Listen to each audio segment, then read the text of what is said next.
माननीय मुख्यमंत्री जी द्वारा आज टीम 11 की बैठक लगभग 11 बजे दिन में शुरू की गई। सर्वप्रथम माननीय मुख्यमंत्री जी द्वारा आदरणीय प्रधानमंत्री जी के द्वारा लॉकडाउन की कार्रवाई को 3 मई तक बढ़ाए जाने को स्वागत करते हुए कहा कि भारत की 130 करोड़ जनता के उत्तम स्वास्थ्य एवं सुरक्षित भविष्य के लिए यह कदम जो उठाया गया है महत्वपूर्ण है और सबके हित में है। माननीय मुख्यमंत्री जी ने यह भी कहा कि उत्तर प्रदेश में लॉकडाउन की कार्रवाई पूरी मजबूती के साथ लागू की जाएगी और प्रदेश सरकार एवं जिला प्रशासन, पुलिस, हजारों स्वयंसेवी संगठन एवं संस्थाएं जो इनसे जुड़ी हुई हैं, ये 23 करोड़ जनता की सेवा के लिए दिन रात लगकर कोरोना को परास्त करेंगी। ये भी माननीय मुख्यमंत्री जी द्वारा बैठक में कहा गया कि आकस्मिकता की स्थिति में प्रदेशवासियों को समुचित चिकित्सा सुविधा उपलब्ध कराने के लिए चिकित्सा की आपातकालीन सेवाओं को प्रारंभ किया जाना आवश्यक है। आज शाम को 5 बजे वो बैठक सभी चिकित्सा और चिकित्सा शिक्षा के अधिकारियों के साथ, वरिष्ठ अधिकारियों के साथ बैठक करके इसका भी नीति का निर्धारण आज ही कर देंगे, जिससे कहीं भी आपातकालीन सेवाएं अगर कहीं है तो वो हॉस्पिटल कैसे करेंगे, उनके सुरक्षा, उनके डॉक्टर्स और पैरामेडिकल स्टाफ की सुरक्षा कैसे होगी, पीपीई किट्स और उनको सुरक्षा की व्यवस्था कैसे सुनिश्चित की जाएगी, यह सभी निर्णय आज ही ले लिए जाएंगे। इसमें पूरी सुरक्षा उनकी करें, सतर्कता भी बरती जाए, ये जो है इंश्योर करना होगा। और इससे ऐसे रोगी जो गंभीर बीमारियों से ग्रस्त हैं, जैसे किडनी के ग्रसित रोगी है, लिवर के बीमारी से ग्रसित रोगी हैं, हार्ट अटैक किसी को हुआ है या हार्ट की बीमारी से लोग पीड़ित हैं, तो ऐसे लोगों को तुरंत इमरजेंसी की सेवा देते हुए मेडिकल टीम को संक्रमित ना हो, इस आशंका से बचाते हुए कार्रवाई की जानी है। माननीय मुख्यमंत्री जी द्वारा संक्रमण के बचाव में स्वास्थ्य एवं चिकित्सा और चिकित्सा शिक्षा के विभाग के मास्टर ट्रेनर्स को भी ट्रेन करके जनपद स्तर पर व्यापक प्रशिक्षण के कार्यक्रम भी संचालित करने के निर्देश दिए हैं। उन्होंने कहा कि अलग अलग लोगों को यथा चिकित्सकों को, नर्सिंग स्टाफ को, पैरामेडिकल स्टाफ को तथा एनसीसी, एनएसएस आदि से जुड़े स्वयंसेवकों को निरंतर ट्रेनिंग दी जाए। उन्होंने इस बात पर गंभीर चिंता व्यक्त की कि कुछ अस्पतालों में सभी पूरे स्टाफ को जो है क्वारंटाइन करना पड़ा।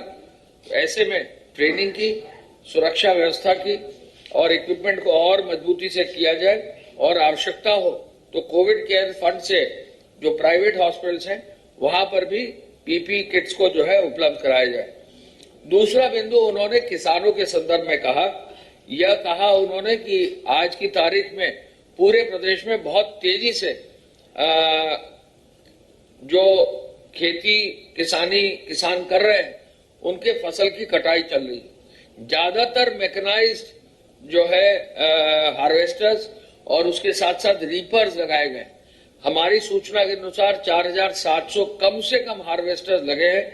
जनपदों में इसकी संख्या और भी हो सकती है। ऐसे में माननीय मुख्यमंत्री जी द्वारा ये कहा है कि ये जो फसल अनाज जो तैयार हो रही है, ये अनाज बाजार तक पहुंचे, इसमें कहीं दिक्कत ना हो। आज अभी ये भी निर्देश दिया उन्होंने कि जो फल और सब्जी की जो उत्पादन है जो फील्ड से आता है, उसको भी जो है बाजार तक पहुंचने में कहीं कोई दिक्कत नहीं आनी चाहिए। सप्लाई चेन को आम व्यक्तियों के लिए, आम उपभोक्ताओं के लिए मजबूत रखा जाए, इसके लिए वो उन्होंने जो है सभी अधिकारियों को मजबूती से निर्णय लेकर उसकी व्यवस्था करने का आदेश दिया है। और यह भी कहा है कि किसी भी व्यक्ति के लिए पूरे प्रदेश में खाद्यान्न या भोजन की कमी न हो, यह इंश्योर कर लिया जाए। स्थानीय प्रशासन कम्युनिटी किचन के कार्यों में लगे व्यक्तियों के संबंध में पूरी जानकारी कर लें। हॉटस्पॉट क्षेत्रों में सप्लाई चेन, मेडिकल स्क्रीनिंग व सैनिटाइजेशन को प्रभावी रखा जाए। माननीय मुख्यमंत्री जी ने यह भी कहा है कि चूंकि आदरणीय प्रधानमंत्री जी ने 3 मई तक लॉकडाउन बढ़ाने की घोषणा कर दी है, तो अब विभिन्न राज्यों में जो नोडल अधिकारी उत्तर प्रदेश के नियुक्त हैं, वो और मजबूती से और लोगों से संपर्क करके वहां जो उत्तर प्रदेश के लोग हैं उनसे बातचीत करें, उनके कॉल रिसीव करें और उनकी समस्याओं का समाधान भी करें। माननीय मुख्यमंत्री जी द्वारा आज बैठक में यह भी निर्णय लिया गया कि 15 अप्रैल से लॉकडाउन के दूसरी चरण चूंकि शुरू हो रहा है, तो इसमें निःशुल्क राशन वितरण की भी समीक्षा कर ली जाए। प्राप्त जानकारी के अनुसार 90% से ज्यादा राशन कार्ड पर वितरण की कार्रवाई हो गई है। ये विवरण मैं अलग से भी आपको दूंगा। प्रोक्योरमेंट में भी उन्होंने बल देते हुए कहा कि प्रोक्योरमेंट सोशल डिस्टेंसिंग इंश्योर करते हुए की जाए। प्रोक्योरमेंट के समय सैनिटाइजर का इस्तेमाल हो, हाथ से लोग पानी से जो है हाथ धोए, साबुन का इस्तेमाल करें। उन्होंने ये भी कहा कि जिला प्रशासन इस प्रकार की जो जातियां हैं जो बहुत ही कमजोर और गरीब है, मुसहर है, थारू है, जनजाति है, वन टांगिया है, उनके लिए आवश्यक जो खाद्यान्न है उसकी उपलब्धता सुनिश्चित करके उनके जीवन यापन के बारे में जो भी साधन है वो उपलब्ध कराएं।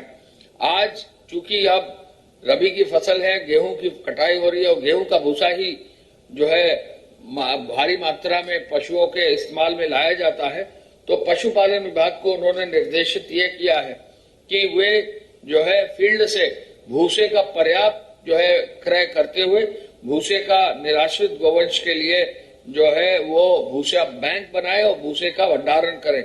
बैठक में माननीय मुख्यमंत्री जी द्वारा विभिन्न माध्यमों से प्राप्त समस्याएं और जो शिकायतें हैं उन पर भी विशेष ध्यान देने पर निर्देश दिया।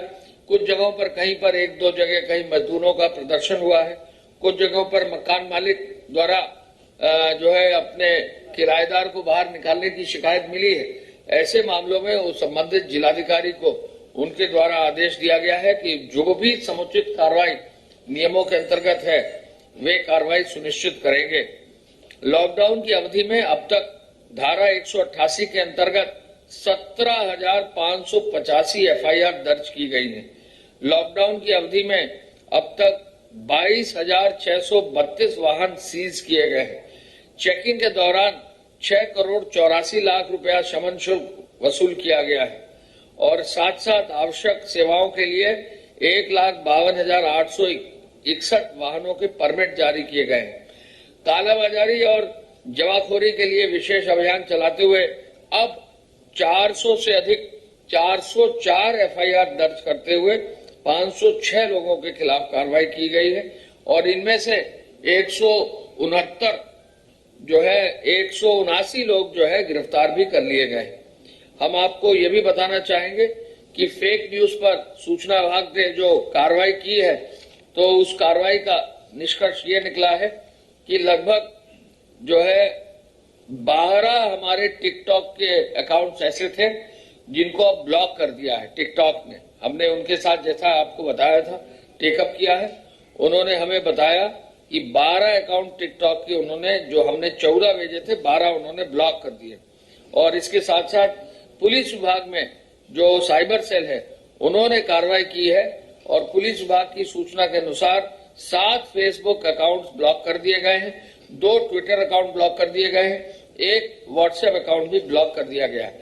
यानी प्रथम चरण में जो फेक न्यूज पर कार्रवाई थी उसमें बहुत सारे ऐसे अकाउंट जो सोशल मीडिया के थे उनको भी ब्लॉक कर दिया गया। अब ये भी आपको बताना चाहेंगे कि जो हमारे हॉटस्पॉट्स हैं, प्रथम चरण के 15 जनपदों के हॉटस्पॉट्स हैं, उनमें अब तक 149 हॉटस्पॉट इंगित करते हुए 1,75,285 मकान इंगित कर लिए गए हैं और इनमें लगभग 10,05,762 लोग हैं।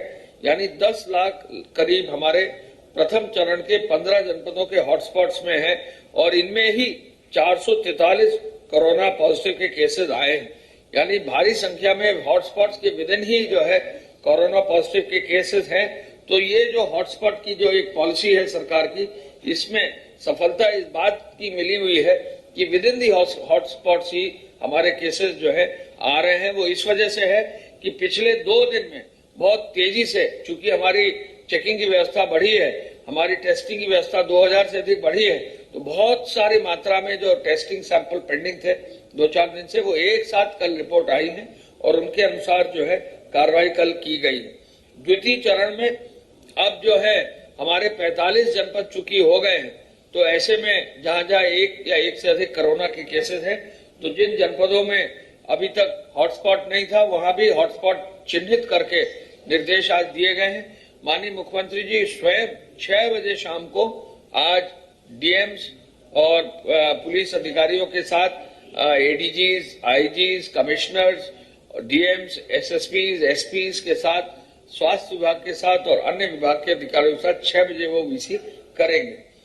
हम ये भी बताना चाहेंगे कि द्वितीय चरण की जो हमारे हॉटस्पॉट्स हैं उनमें अब तक 1,84,137 मकान इंगित करते हुए करीब 68 हॉटस्पॉट्स को चिन्हित किया गया है और इसमें ये संख्या भी बढ़ेगी। इनमें जो व्यक्ति हैं कुल मिलाकर 10,91,000 करीब व्यक्ति हैं, यानी दोनों चरण के हॉटस्पॉट्स मिलाते हुए लगभग 20 लाख से अधिक लोगों को हॉटस्पॉट्स में क्वारंटाइन करने की कार्रवाई की गई। तबलीगी जमात के आए हुए व्यक्तियों के विरुद्ध कार्रवाई लगातार की जा रही है और ऐसे लोगों को जो तबलीगी जमात में आए हैं क्वारंटाइन में भी रखा गया है और उनकी जो है कोरोना की टेस्टिंग भी की जा रही है। अब ये बताना चाहेंगे कि एपीसी साहब के कमेटी द्वारा फिर हम कहना चाहेंगे कि बहुत भारी मात्रा में अब जो है वाहनों का उपयोग करते हुए फल सब्जी का वितरण किया जा रहा है। लगभग 43,077 वाहनों से फल सब्जी का वितरण हो रहा है। दूध का उपार्जन अब कल भी 53 लाख लीटर किया गया है और 34.5 लाख लीटर दूध का वितरण किया गया है और 20,267 डोर टू डोर पहुंचाने वालों की संख्या से दूध का वितरण हुआ है। 21,256 किराना स्टोर के माध्यम से 49,399 होम डिलीवरी वालों की सहायता से किराना सामान का वितरण किया गया है। कल ही निःशुल्क जो राशन कार्ड है और जो बाकी राशन कार्ड है उनके अनुसार हमारे प्रदेश में जैसा मैंने आपको बताया लगभग 3,53,00,000 जो राशन कार्ड है उनमें से 90% से ज्यादा राशन कार्डों में वितरण की व्यवस्था सुनिश्चित कर ली गई है। कल कुल मिलाकर 12,83,000 फूड पैकेट बनाए गए हैं, जिनमें से 1,623 धार्मिक स्वैच्छिक संगठनों के किचन है और 714 जिला प्रशासन के किचन है। कुल 12,83,000 फूड पैकेट बनाए गए हैं। हॉटस्पॉट क्षेत्रों में भी खाद्यान्न के वितरण के लिए 1405 डोर स्टेप डिलीवरी और बूथ, मिल्क बूथ आदि बनाए गए हैं। फल सब्जी के लिए 3,800 वाहन लगाए गए हैं और साथ साथ प्रोविजन स्टोर भी 2,400 है ऐसे जो डोर स्टेप डिलीवरी इन हॉटस्पॉट के क्षेत्रों में कर रहे हैं। हॉटस्पॉट्स के क्षेत्रों में राशन कार्डों में डोर टू डोर डिलीवरी का काम भी किया जा रहा है। उद्योग विभाग के माध्यम से आपको मालूम है प्रथम चरण में अब तक 32,613 इकाइयों को 443 करोड़ रुपया जो है वहां के कर्मचारियों का भुगतान किया गया है। अब तक 5,720 इकाइयों को चालू कर दिया गया है। निर्माण कार्य के श्रमिकों को 1,000 रुपया जो है 12,86,000 श्रमिकों को दिया गया है, जो 128 करोड़ रुपए से अधिक है। नगरीय क्षेत्र के 5 लाख से अधिक श्रमिकों को दिया गया है और ग्रामीण क्षेत्र के 3,62,000 श्रमिकों को दिया गया है। तो ऐसे में काफी श्रमिकों को 1,000 रुपए भी दिया गया है और मेडिकल इक्विपमेंट और दवा निर्माण की 412 इकाइयों को भी शुरू कर दिया गया है। फ्लोर मिल भी 907 चल रही है, तेल मिल 419 चल रही है, दाल मिल 237 चल रही है।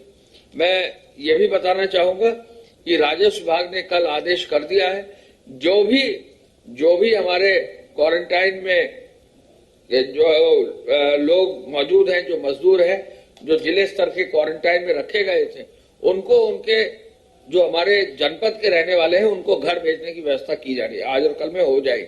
और साथ साथ यदि बगल के जनपद के हैं, आसपास के जनपद में, उनको भी अगर 14 दिन का क्वारंटाइन पूरा हो गया और मेडिकल सर्टिफिकेट और मेडिकल चेकिंग हो गई, उनको भी घर भेजा जा रहा है। प्रदेश के बाहर के जो लोग अभी क्वारंटाइन में हैं, वो अभी हम लोग उनको अलग से उनकी व्यवस्था सुनिश्चित करेंगे, लेकिन प्रदेश के अंदर जो भी लोग क्वारंटाइन पूरा कर चुके हैं उनको घर भेजा जा रहा है, उनका हेल्थ चेकअप किया जा रहा है, बसें लगाई जा रही हैं और उनको खाद्यान्न का पूरा एक बैग भी दिया जा रहा है जैसे बाढ़ राहत के समय दिया जाता है, राजस्व व्यवस्था इसमें सुनिश्चित की जा रही। हम ये आपको और बताना चाहेंगे कि जो सीएम हेल्पलाइन है उसके माध्यम से बहुत अच्छा काम अब हुआ है। अब तक सीएम हेल्पलाइन के माध्यम से 1,03,870 शिकायतों का त्वरित निस्तारण किया गया है, जिसमें 67,890 खाने की, दूध, सब्जी और राशन की जो है शिकायतें थी। 565 शिकायतें दवा के दुकानों के संदर्भ में थी और आवश्यक सेवाओं के लिए 830 शिकायतें थी। एक श्री राम रतन पाल जी है लखनऊ के, उनके द्वारा बताया गया कि स्थानीय दवा की दुकानों में दवा नहीं मिल रही है, उनका भी समाधान जिला स्तरीय अधिकारियों द्वारा किया गया। जो हमारा ऑनलाइन डैशबोर्ड है उसके माध्यम से चेकिंग भी की गई, यानी एक और तो उनकी समस्या का निदान किया गया है। 46,271 ऐसे जिनकी शिकायत थी और समाधान किया था, उनको कॉल बैक किया गया है कि क्या आपकी शिकायतों का निस्तारण हुआ है, और उनको कॉल बैक करने से ज्यादातर लोगों ने कहा कि उनकी समस्या का निदान कर दिया गया है। हम ये भी आपको बताना चाहेंगे कि आर्थिक सहायता जो 1,000 रुपए या अन्य किसी आर्थिक सहायता से लोग जो है पीड़ित थे, जो नहीं मिल पाया था, 7,140 ऐसे प्रकरण हैं, जिनमें 5591 प्रकरणों का निस्तारण भी कर दिया गया है। बहुत सारे काम जो है सीएम हेल्पलाइन के माध्यम से किए गए हैं। हम ये कह सकते हैं कि उत्तर प्रदेश की जो सीएम हेल्पलाइन है उसने बहुत ही मजबूती से काम किया है और पूरे देश में इतनी बड़ी संख्या में सीएम हेल्पलाइन के माध्यम से प्रदेश स्तर पे एक जगह से कार्रवाई बहुत कम देखने को मिलेगी। पुनः मैं कहना चाहूंगा कि माननीय मुख्यमंत्री जी ने आदरणीय प्रधानमंत्री जी द्वारा लॉकडाउन की कार्रवाई 3 मई तक जो बढ़ाए जाने का निर्देश दिया है, उस पूरे निर्णय को स्वागत करते हुए भारत की 130 करोड़ जनता के उत्तम स्वास्थ्य और सुरक्षित भविष्य के लिए उठाए गए इस महत्वपूर्ण निर्णय की जो है उनकी तारीफ की है। मैं अनुरोध करना चाहूंगा प्रमुख सचिव स्वास्थ्य से कि कृपया अपना विवरण और अपना डिटेल प्रेस कॉन्फ्रेंस में उपलब्ध कराएं। हाँ, काला बाजारी में अब तक जो गिरफ्तारी हुई है वो लगभग 179 लोगों की कर दी गई है। कुल 404 एफआईआर है, 506 लोग इन्वॉल्व हैं और इसमें 179 यानी 179 लोगों को गिरफ्तार कर दिया गया। हाँ जी,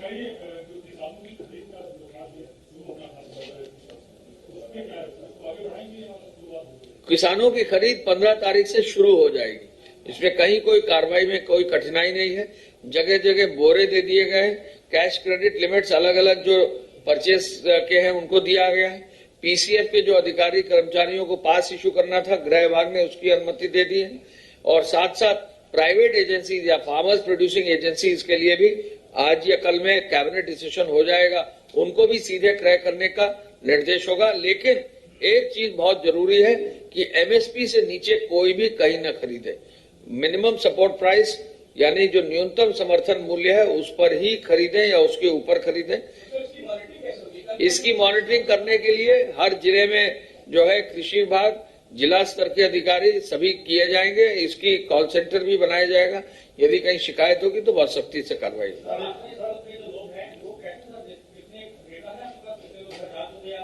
ये डेटा अब संकलित किया जाएगा।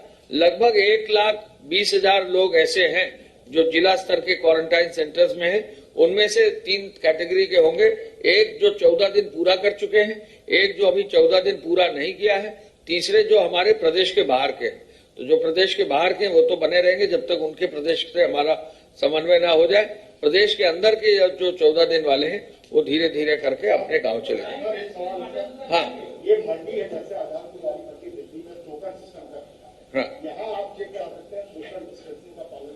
मंडियों में सोशल डिस्टेंसिंग पालन करने के लिए आज मुख्यमंत्री जी ने पुनः निर्देश दिया है और मंडी के अधिकारियों को और जिला प्रशासन को निर्देश दिया गया है। जहां 1 या 2 जगह कल शिकायतें आई थी, आज मैंने फोटो देखी और गाजियाबाद की मंडी में आज सोशल डिस्टेंसिंग दिखाई दिया। अच्छा कि आपने लखनऊ के बारे में बता दिया, इसके बारे में जिला प्रशासन को, पुलिस को बता दें। धन्यवाद। प्रदेश में कोरोना वायरस पॉजिटिव मरीजों की संख्या इस समय 657 है, 657।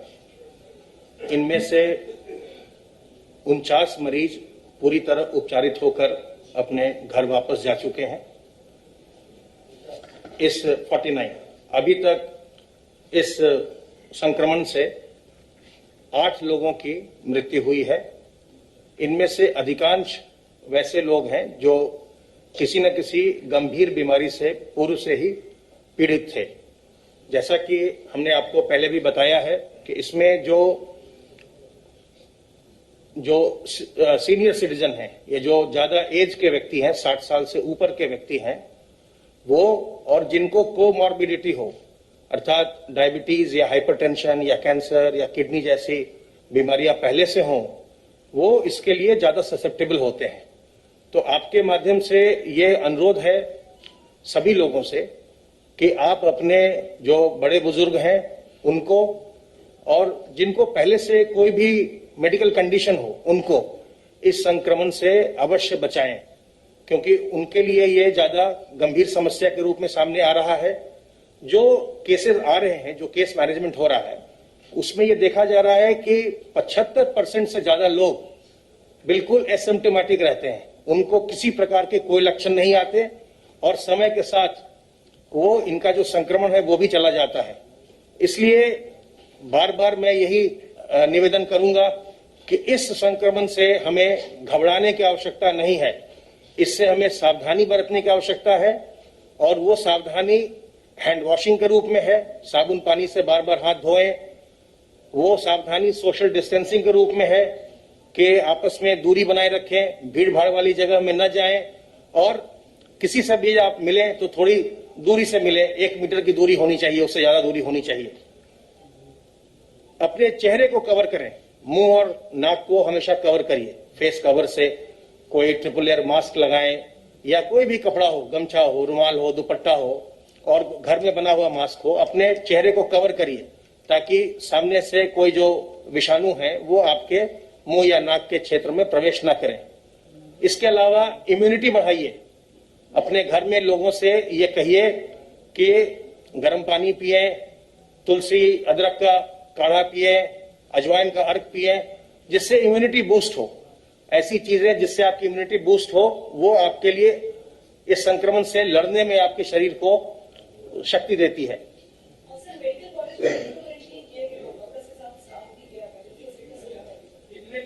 उनके टेस्टिंग हो रही है, जितने का हुआ है, जो मेरी जानकारी है अभी वो टेस्ट सब निगेटिव आए हैं। नंबर ऑफ जो केजीएमसी में हुए हैं तो वो नंबर मैं आपको अभी रेडली तुरंत नहीं बता पाऊंगा, लेकिन संभवतः 50 के आसपास लोग, ऐसा मैंने सुबह की मीटिंग में सुना था। हाँ, तो जो प्रोटोकॉल है उसके हिसाब से क्वारंटीन किए गए हैं, उनके सैंपल लिए जाएंगे और सैंपल आने के बाद ही वो पता चलेगा। जो भी प्रोटोकॉल है, किसी भी हॉस्पिटल में होने पर इस तरह के केस प्रोटोकॉल के हिसाब से जो वहां के कर्मचारी हो, डॉक्टर हो या जिनके संपर्क में वो आए हो, उन सबको क्वारंटीन, सबके नहीं, जितने के लिए गए 15 के सुबह तक निगेटिव आए थे और सबके सैंपलिंग हो रही है, टेस्टिंग हो रही है। अगर उसमें कोई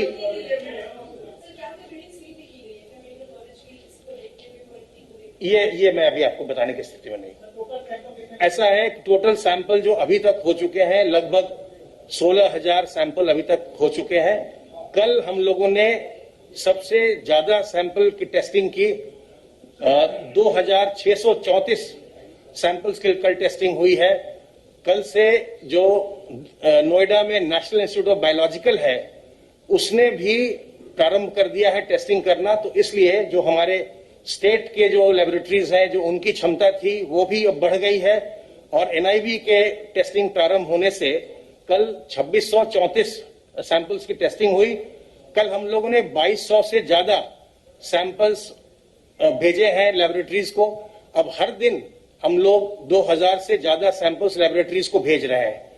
तो उसके कारण से जो पीछे थोड़ा बैकलॉग हो गया था, जो लोग जिनके सैंपल पहले लिए गए थे, जिनको हमने क्वारंटाइन में रखा था, उनके सैंपल्स कुछ समय से बैकलॉग हो गया था, इसलिए कल एकाएक थोड़ा नंबर भी हमारा बढ़ा है, क्योंकि टेस्टिंग कल ज्यादा सैंपल्स जो बैकलॉग था वो सारा क्लियर हुआ है। जो आपको हमने बताया है, जो त्रिस्तरीय हमारी व्यवस्था है, उसमें L1 के 78 कोविड डेडिकेटेड हॉस्पिटल्स तैयार हो चुके हैं जहां जहां मरीज आए हैं वो फंक्शनल हो गए हैं। लेवल 2 के 70 हॉस्पिटल हमारे रेडी हैं, जिनमें 19 हमने प्राइवेट सेक्टर के नोटिफाई किया है, जिनको अगर हमारी कैपेसिटी पब्लिक सेक्टर की जब समाप्त हो जाएगी, अगर वो भर जाती है, वो स्थिति आने पर हम उनका इस्तेमाल कर सकेंगे। वैसे 45 मेडिकल कॉलेज और 6 चिकित्सा विभाग के हॉस्पिटल्स, उनको L2 के लेवल पर लिया गया है। और चिकित्सा शिक्षा के मेडिकल कॉलेजेस में 6 L3 हॉस्पिटल्स बनाए गए हैं, जो 200 बेड्स के हैं और जिनमें 40 या उससे ज्यादा वेंटिलेटर्स लगे हुए हैं क्रिटिकल केयर के लिए। जो आपको मैंने बताया कि अभी तक 44 जनपद में संक्रमण ये पहुंचा है, लेकिन जैसा मैंने आपको कल बताया था कि पीलीभीत एक ऐसा जनपद है जिसमें कि संक्रमण पूरी तरह समाप्त हो गया। अभी कोई नया केस नहीं आया है। 2 लोग संक्रमित हुए थे, दोनों का उपचार हो चुका है, दोनों अपने घर जा चुके हैं। इसके अलावा ये आपको अवगत कराना है कि जो लॉकडाउन का जो इफेक्ट था वो काफी प्रभावी रहा है। जो संख्या है हमारे प्रदेश में, बहुत बड़ी जनसंख्या है, 22 करोड़ से ज्यादा की जनसंख्या हो गई है, और उसको जितनी डेंसिटी है पॉपुलेशन के यहाँ, उसके हिसाब से लॉकडाउन का ये प्रभाव रहा है कि हमारे नंबर्स काफी कंट्रोल में रहे हैं। जितने भी हमारे कंटेनमेंट जोन्स हैं, आप जानते हैं कि जो जहां भी क्लस्टर ऑफ केसेस होते हैं वहां 3 किलोमीटर का एक कंटेनमेंट जोन बनाया जाता है, और उसके आगे 3 किलोमीटर के आगे एक 2 किलोमीटर का बफर जोन होता है। तो कंटेनमेंट जोन और बफर जोन पर लगातार टीमें काम कर रही हैं। जो सर्वेलेंस की टीमें हैं वो घर घर जाकर के लोगों को देख रही हैं। अगर किसी में भी कोई लक्षण पाया जा रहा है तो उनको हम फैसिलिटी क्वारंटीन में ला रहे हैं। फैसिलिटी क्वारंटीन जो शेल्टर होम्स में लोग थे, जो माइग्रेंट्स बाहर से आए थे, उससे अलग है। ये मेडिकल जो क्वारंटाइन किया गया है, मैं उसकी बात कर रहा हूं। उसमें इस समय 9,274 लोग हैं। 9,274 लोगों को सर्वेलेंस के बेसिस पर, जिनमें किसी प्रकार का कोई लक्षण पाया गया है या पॉजिटिव के कॉन्टैक्ट थे, उनको हम लोगों ने फैसिलिटी क्वारंटाइन में रखा हुआ है। जिनको भी हम फैसिलिटी क्वारंटाइन लाते हैं उनकी हम 100% सैंपलिंग करके उनकी हम टेस्टिंग करवाते हैं, और टेस्टिंग के बाद अगर वो पॉजिटिव पाए जाते हैं तो उनको हम आइसोलेट करते हैं अपने हॉस्पिटल्स में, डिपेंडिंग ऑन उनके कंडीशन पर। अगर कंडीशन उनकी जैसे एसिम्प्टोमेटिक है या बिल्कुल सिंपल है तो हम L1 में ले जाते हैं, और अगर उनकी कंडीशन थोड़ी वैसी लगे जिनमें उनको ज्यादा चिकित्सा की जरूरत हो तो L2 L3 में ले जाते हैं। तो 9,274 लोग हमारे इस समय फैसिलिटी क्वारंटाइन में हैं। जो विदेशों से आए थे, जिनका सर्विलेंस चल रहा था, वो 71,917 लोग निगरानी पर रखे गए थे। अब अधिकांश का समय समाप्त हो रहा है, क्योंकि हम 28 दिन की निगरानी पर रखते हैं। तो जो लोग 20-22 के आसपास आए हैं, अब केवल उनका ही रह गया, थोड़े 2-4 दिन रह गए हैं। 28 दिन के बाद हम सर्विलेंस से उनको हम बाहर कर लेते हैं। जो लोग शेल्टर होम से घर भेजे जा रहे हैं अभी, जी 71,71917 जो लोग शेल्टर होम से अभी घर जा रहे हैं, उनके लिए यह निर्देश है कि वो 14 दिन तक होम क्वारंटाइन में रहेंगे, और उनकी भी पूरी लाइन लिस्टिंग की जा रही है। और उनके भी जब वो घर पे जाएंगे तो जैसे हम जो लोग विदेश से आए थे, जैसे उनका हम सर्विलांस करते थे, वैसे ही हम इनका भी सर्विलांस जारी रखेंगे कि 14 दिन तक वो घर के अंदर ही रहें। जब उनके 28 दिन पूरे हो जाएंगे उसके बाद ही वो सर्विलांस से बाहर हो सकेंगे। धन्यवाद। जो हमारे प्रदेश में जो हमारे मंडियां हैं, उसके बारे में आप लोगों ने कुछ विवरण हम लोगों से मांगा था। मैं आपको केवल इतना बताना चाहूंगा कि बहुत सारा विवरण जो मंडियों का है वो मैं आपको जो है अपनी प्रेस नोट में और जो व्हाट्सएप ग्रुप्स है उसमें दे दूंगा, उसमें फोटोग्राफ सहित दूंगा। हम चाहेंगे कि मंडियों में जो अच्छा कार्य हो रहा है उसका प्रचार हो। कृषि के प्रमुख सचिव उन्होंने और उनके मंडी विभाग ने काफी इसमें मेहनत की है, और यदि पॉजिटिव प्रचार होगा तो इसमें अन्य मंडियों पर भी लोगों को प्रोत्साहन मिलेगा। मैं पुनः अपने सभी मीडिया के फ्रेंड्स से, जो इलेक्ट्रॉनिक मीडिया और प्रेस मीडिया में है, ये जरूर कहूंगा कि जो अच्छे कोरोना वॉरियर्स की स्टोरीज हैं, जो अच्छे लोग काम कर रहे हैं, डॉक्टर्स हैं, पैरामेडिकल स्टाफ है, पुलिस है, एडमिनिस्ट्रेशन के लोग हैं, बाकी NGOs है, वो संस्थाएं जो काम कर रही हैं, कई जगह जो है साधारण आदमी भी सामने आकर जो है कार्य कर रहा है। ऐसे लोगों को और उनकी तारीफ करनी चाहिए। कोरोना वॉरियर्स की और तारीफ में आप लोग जितना सहयोग देंगे वो बेहतर रहेगा। जी।